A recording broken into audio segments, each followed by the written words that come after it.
50 ওভারের ক্রিকেটে এক ইনিংসে আপনি ঠিক কতটা রান চিন্তা করতে পারেন?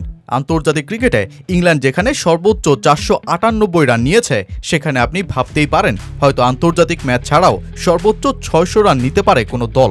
কিন্তু আপনার সেই চিন্তা ভাবনাকেই উড়িয়ে দেবে যে বাংলাদেশের স্কুল ক্রিকেটের দল ক্যাম্ব্রিয়ান স্কুল অ্যান্ড কলেজ 50 ওভারে 770 রান নিয়েছে যে দলটা, এটা শুধু অবিশ্বাস্যই না, মাথা ঘুরিয়ে দেওয়ার মতনই যে একটা রানের সংখ্যা। তার চেয়েও চমকে দেওয়ার কাণ্ডটাই ঘটিয়েছেন সেই দলের ব্যাটার মুস্তাকিম হাওলাদার। 100, 200 বা 300 রান না, ব্যাট হাতে 404 রানের ইনিংসটা খেলে রীতিমতো অবাক করে বসেন এই তরুণ প্রতিভাবান, যেখানে ফরম্যাটটা আবার টেস্ট না, ওয়ানডে। তবে কি তিনি ভারতের বৃত্তিশ্বর মতনই প্রতিবার ঝলক দেখাতে শুরু করেছেন? যদি এমনটাই হয় তবে বিসিবি সেক্ষেত্রে পারবে তো পৃথ্বীর শেষ পরিণতির গল্প থেকে মুস্তাকিমকে ঠেকাতে?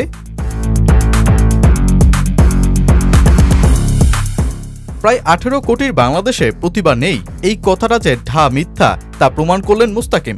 আসলে ক্রিকেটের প্রতি স্বপ্ন দেখা খুদে তরুণদের গল্প তো অনেকই এই দেশে, কিন্তু ওদের খুঁজে বের করাতেই বোর্ডের যত ব্যর্থতা। তবে স্কুল ক্রিকেটের তরুণ ব্যাটার মুস্তাকিম হাওলাদার যেন পণি করে বসেছেন এমন কিছুই তিনি ঘটাবেন যাতে দেশ ছাড়িয়ে বিদেশেও আলোড়ন তুলে বসেন তিনি। আর হয়েছেও তাই। ভারতের হিন্দুস্তান টাইমসেও যে এই তরুণের প্রতিবার গল্প উঠে এসেছে। জাতীয় স্কুল ক্রিকেটে ঢাকা বিশ্ববিদ্যালয়ের খেলার মাঠে ম্যাচটা ছিল ক্যাম্ব্রিয়ান স্কুল অ্যান্ড কলেজ বনাম সেন্ট গ্রেগরি স্কুলের। আর যেই ম্যাচেই ক্যাম্ব্রিয়ানের মুস্তাকিম ঘটান এমন ভুরু কুচকানো পারফরমেন্স। 170 বলের ইনিংসে 404 রানে থাকেন অপরাজিত, হাঁকান 50টি চার, 22টি ছক্কা। তারই আরেক সতীর্থ একই ইনিংসে 124 বলে 42 চার ও 13 ছক্কায় 256 রানে থাকেন অপরাজিত। এই দুজনা জুটি গড়িয়েছে 699 রানে। শেষ পর্যন্ত 2 উইকেট হারিয়ে দলটা 50 ওভারে তোলে 770 রান।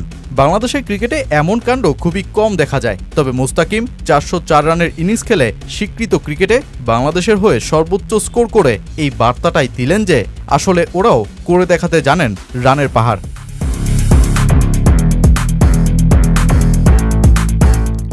বাংলাদেশের ক্রিকেটের একটা ঐতিহাসিক ইনিংস খেলে আনন্দে উল্লসিত মুস্তাকিম অবশ্য ম্যাচ শেষে জানালেন এদেশের সবচেয়ে বড় তারকা সাকিব আল হাসানেরই ভক্ত তিনি, আর পাওয়ার হিটিংয়ে ক্যারিবিয়ান ক্রিকেটকেই তিনি মানেন আদর্শ।